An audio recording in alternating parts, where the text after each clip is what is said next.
Hello everyone, my name is Diksha and I am from the Bodhi Academy. Today I am going to continue with the surface chemistry chapter, which is from 12th standard chemistry.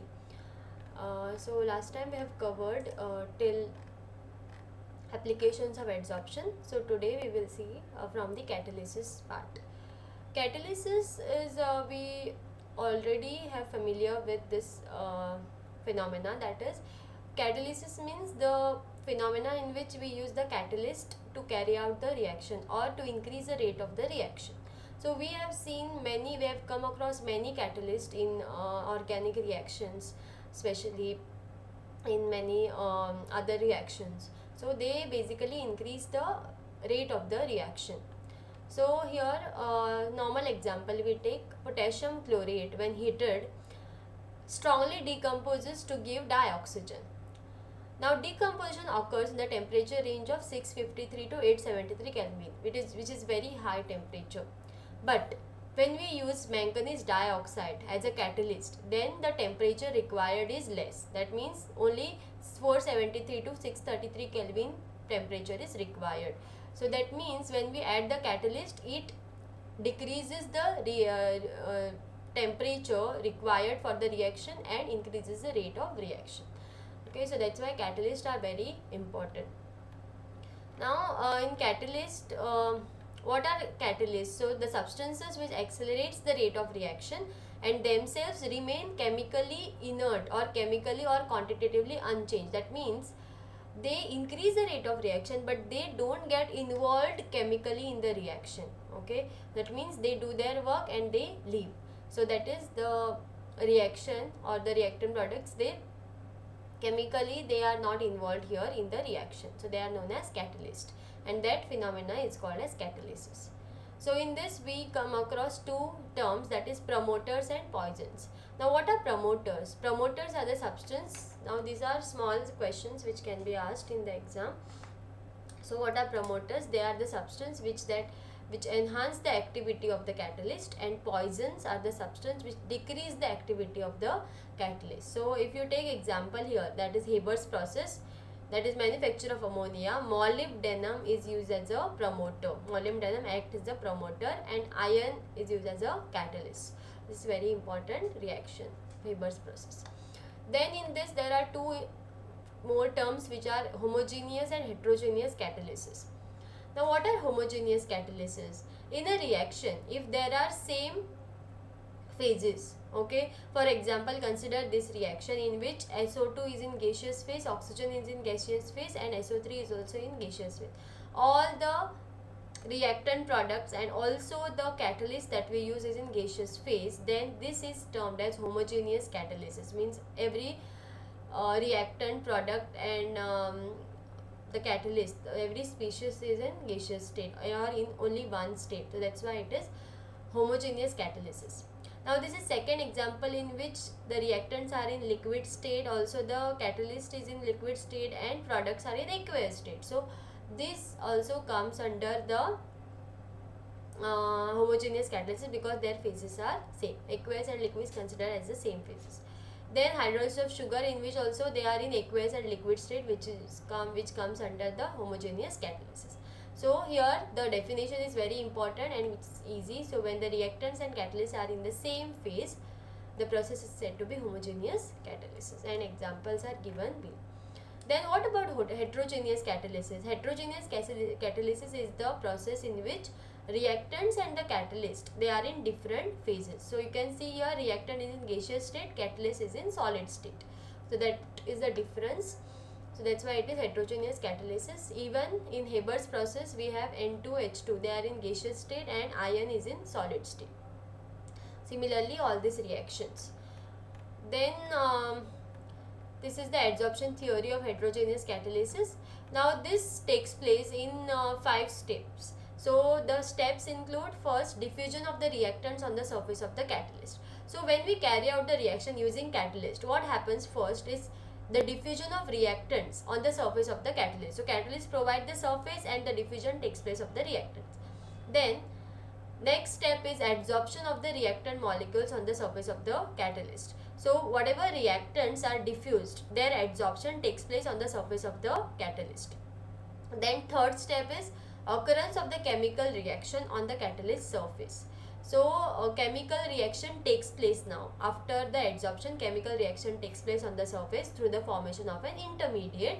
And last is desorption of the reaction products from the catalyst surface. So whatever product is formed is getting desorbed from that surface and making the surface available for the next reaction. Okay. So these are the main steps over here, and it can be given in this form also with the diagram. That is, this is the catalyst surface, okay, in which we have added the reacting molecules A and B. So first step, what happens? Adsorption of the reacting molecules. So they get adsorbed on the surface. So that's why they are adsorbed on this surface of the catalyst. Then adsorption of reacting molecules. Now they get adsorbed and they form bond between them. So A and B, they form bond between them this way, and then after that desorption of the product molecules take place. That means the product this is formed will get desorbed from the catalyst surface. So this is intermediate actually. So when it gets separated from the surface, it is the product, and the catalyst remains as it is. See here also and here, so it remains unchanged. That is given by this diagram. Now there are important features of solid catalyst. So first is activity. Now what is activity? Activity means it depends on the strength of the chemisorption. Okay, like chemisorption, to how much extent it occurs. So that depends on that. So the reactant must get adsorbed reasonably strongly to the catalyst. Okay, meaning the bonding should not be weak to become active, but they must not get adsorbed too high so strongly that they are immobilized. Immobilized means they should not get adsorbed to that extent from which we cannot remove them, so that they are immobilized and other reactants are left with no space. So this is about activity, and next is about selectivity. Selectivity means for the reaction, okay, which catalyst we choose, that depends on the product formation depends on that. So observe this three reaction, or in all the three reaction we have combined carbon monoxide with hydrogen, okay, in all the three reaction, but the catalyst used is different. So in first we have used nickel, second we have used copper, third we have used again copper, in second we have used copper, zinc oxide and chromium oxide. So depending on the catalyst that we have used, we get the product. So that's why in first reaction we get alkane, which is here methane, in second we get alcohol, and in third we get aldehyde. So this depends on the type of catalyst we use. Next is shape selective catalysis. Shape selective catalysis means what? It depends on the name only, that is the catalytic reaction that depends on the pore structure of the catalyst and size of the reactant and product. It's called as shape selective catalysis. So in this, zeolites are the good shape selective catalysis, and they have honeycomb like structure. Okay, so in this what you have to remember is what are zeolites, then what are the uses of zeolites in general, and important example or zeolite catalyst which is used is ZSM5. Okay, this is very important, which can be asked for MCQ or 1 mark question. And what is the function of this, or what is the use of this catalyst is it converts the alcohols directly into gasoline by dehydrating them to give the mixture of hydrocarbons. Then enzyme catalysis. Now enzymes, what are enzymes? Enzymes are the biocatalyst. Biocatalyst means which are present in living things or living organisms. So enzymes, where we can see these enzymes, so these are some of the examples in which enzymes are used. So inversion of cane sugar. When we carry out the inversion of cane sugar, that is cane sugar is converted to glucose and fructose, we use invertase as the enzyme.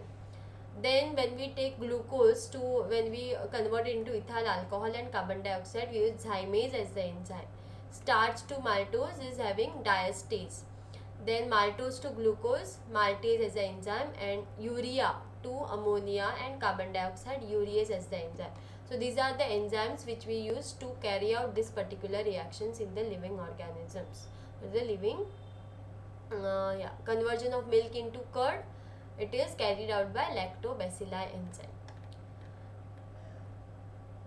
Then next is catalyst in industry. So if we consider Haber's process, then here we use the catalyst as finely divided iron and molybdenum as a promoter. Then if we consider Oswald's process for manufacture of nitric acid, then here we use platinized asbestos and temperature of 573 Kelvin. And for production of sulfuric acid, that is a contact process, we use platinized asbestos or vanadium pentoxide and temperature of 673 to 723 Kelvin. Then very important part about this chapter is colloids. Now what is a colloid? Colloid is a heterogeneous system in which one substance is dispersed as a very fine particles in the another substance called as dispersion medium. So this we have already learnt in our lower classes, but still here we are going to study it in detail. Now based on that we have classification of colloids. So they are classified on the basis of criteria, that is physical state of dispersed and dispersion medium, then nature of interaction between the dispersed phase and dispersed medium, and type of particles in the dispersed phase. So based on that we have emulsions, salts, gels, which are important types of colloids, and classification based on the nature of interaction between dispersed phase and dispersion medium. We have two types, lyophilic colloids and lyophobic colloids. What are lyophilic colloids? So lyophilic colloids means in simple liquid loving. Okay, liquid loving means they are the salts, colloidal salts directly formed from mixing substances like gum, gelatin, starch, rubber. So with a suitable liquid, they are called as a lyophilic colloids, meaning they are liquid loving. And these are reversible salts. Reversible salts means the salts, they can be reconstituted by simply remixing with the dispersion medium. So these 2 points you need to remember in the lyophilic colloids. Then lyophobic. Lyophobic means liquid hating. So substances like metals, sulfides, they are mixed with dispersion medium, they do not form the colloidal salt. So that's why they are under lyophobic colloids, and they are irreversible. That means we cannot, they do not give back the colloidal soil by simple addition of dispersion medium. Then depending on the particles of the dispersed phase and dispersed phase, we have multimolecular, macromolecular and associated colloids. What is multimolecular? So on dissolution, large number of atoms or smaller molecules, they aggregate together to form the species having size in the range of 1 to 1000 nanometer. So they are called as multimolecular colloids. Then macromolecular means in suitable solvent they form solution in the size of macromolecules, they are in the colloidal range. So they are called as macromolecular colloids. And associated, they are the substances at low temperature, they behave as a normal strong electrolytes, but at higher temperature they exhibit the colloidal behavior due to the formation of aggregates, and these aggregated particles are called as micelles. Okay, so this is also known as associated colloids. Then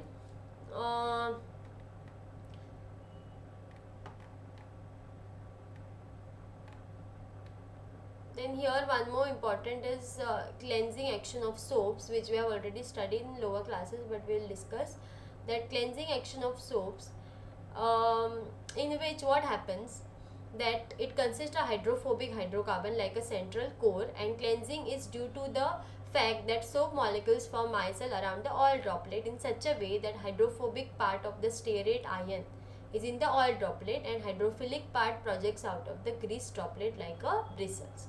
So here polar groups, they can interact with water, and oil droplet is surrounded by the stearate ions, is now pulled in the water and removed from the dirty surface. So this is how the cleansing action of soaps takes place. So in preparation of colloids we have different methods. So first is chemical method, in which we carry out the chemical reaction to form the colloids. Then second is electrical disintegration of Bradig's arc method. This is very important method, and diagram is also important in terms of exam. So process involves dispersion as well as condensation. So here what happens, colloidal salts of metals such as gold, silver, platinum, they can be prepared by this method, in which the electric arc is stuck between the electrodes. Okay, here this is electric arc, here it is stuck, and Electrodes of metal immersed in the dispersion medium, and intense heat is produced. It vaporizes the metal, and which then condenses to form the particle of colloidal size. So this is how this method works. So this is very important diagram as well as the method. Then peptidization, it is the process of converting a precipitate into colloidal salt. So basically PPT we are converting into colloidal salt by shaking it with the dispersion medium in the presence of small amount of electrolyte. So that electrolyte is called as peptizing agent. Now during peptidization, precipitate adsorbs one of the ions of the electrolyte in the surface and causes the development of positive and negative charge on the precipitate. So this is about the methods to form colloidal salts. Now next is purification. In purification we have the three different processes, that is dialysis, electrodialysis and ultrafiltration. So the process used to reduce the amount of impurities to requisite the minimum is known as purification of colloidal solution. So in that, first method is dialysis. It is a process of removing a dissolved substance from a colloidal solution by means of diffusion through a suitable membrane. So you can see this diagram in which dialysis is carried out. It is a process in which removing a dissolved material or substance from the colloidal solution by means of diffusion through a semi-permeable membrane. So here particles in a true solution can pass through animal membrane, that is a bladder or parchment paper, and the membrane can be used for dialysis, and the apparatus which is used is called as a dialyzer. So this is the dialysis which is carried out for the purification of the colloids. Molecules and ions diffuse through the membrane into the outer water, and colloidal solution is left behind. Electrodialysis is same as dialysis, only the difference is electricity is provided here. So process of dialysis is quite slow, so it can be made faster by providing the electric field, and then process becomes electrodialysis. So here also colloidal solution is placed in a bag of suitable membrane, and in a bag of suitable membrane while pure water is taken outside. So electrodes are fitted in the compartment, and ions present in the solution migrate out to the oppositely charged ion. So positive will go to the negatively charged will go to the positively charged. Then next is ultrafiltration. It is a method of separating particles from the solvent and soluble solutes present in the colloidal solution by specially prepared filters, so which are permeable to all substances except the colloidal particles, meaning all substances can pass through those paper except the colloidal particles.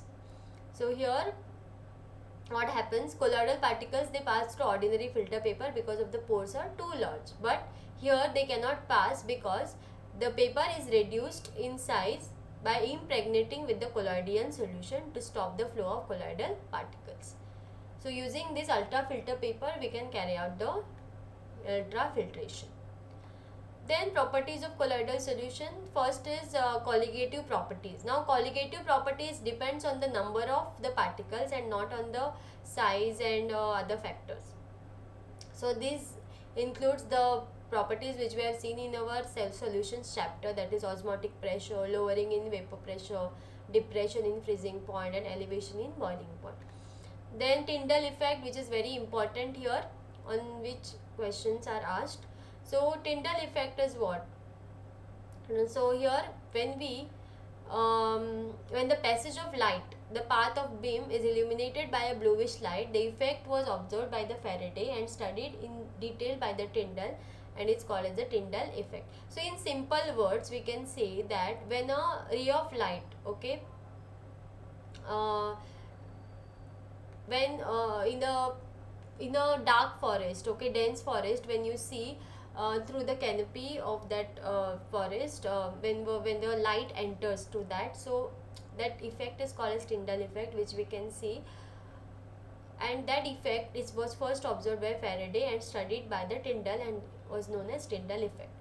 The bright cone of the light is known as Tyndall cone, and it is due to the fact that colloidal particles scatter the light in all directions in the space. It can be observed during the projection of picture in the cinema hall. So this is the Tyndall effect that we see in the theater. Then about Tyndall effect. have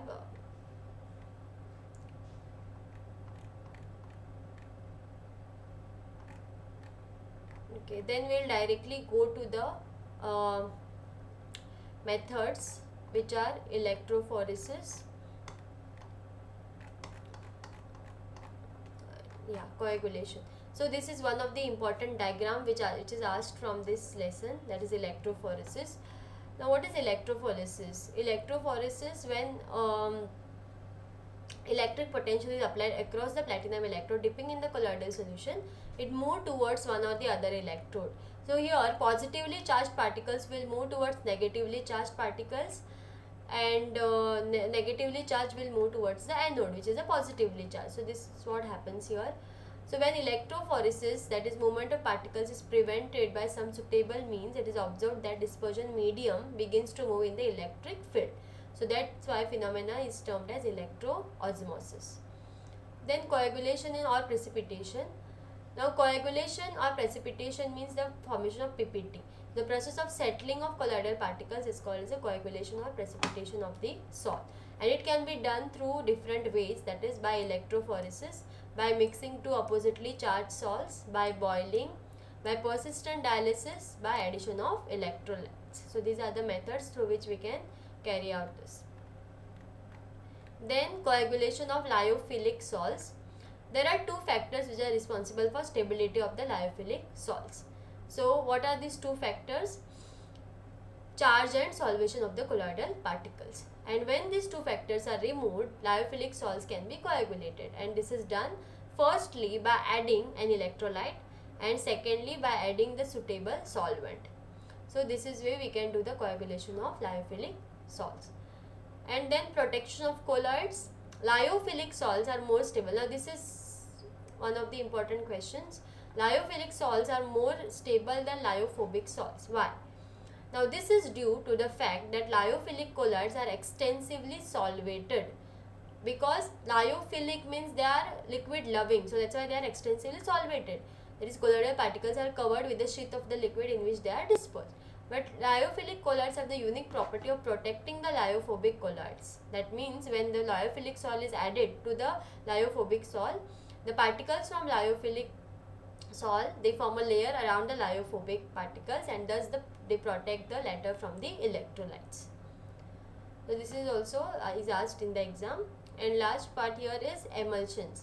Now there are two types of emulsions, oil in water and water in oil. So just need to know the definitions of both. That is, when oil in water means what? Oil dispersed in water. That means water, the amount of water will be more than the oil. And in second case, water dispersed in oil, that means amount of oil will be more than water. So emulsion of oil in water are unstable, and they separate into two layers standing. So here examples they have given is water acts as a dispersion medium. So examples of oil in water is milk, vanishing cream, and in milk liquid fat is dispersed in water, and in second system oil acts as a dispersion medium. So common examples are butter, cream. Okay, so these are the examples in the second case. Then colloids around us, like in our day-to-day life we come across the different colloidal phenomena. So first of all, blue color of the sky, it is due to the colloids. So dust particles along with the water suspended in air, they scatter blue light which reaches our eye, and sky looks blue to us. Then the fog, mist, rain, these are also due to the colloidal particles. Food particles like milk, butter, ice creams, fruit juices are also colloids in one form or the other. Blood is also the colloid. Then salts and formation of delta. Formation of delta in the when sea and river water they meet. Okay. Then application of colloids. First of all, very important method is Cottrell. Very important we use is electrical precipitating of smoke, and that is done using Cottrell smoke precipitator. So what is done over here? Smoke is a colloidal solution of solid particles in industries. Okay, whenever the smoke is given out, okay, So when it is given out, there are chances that it will go out and it will affect the outer environment.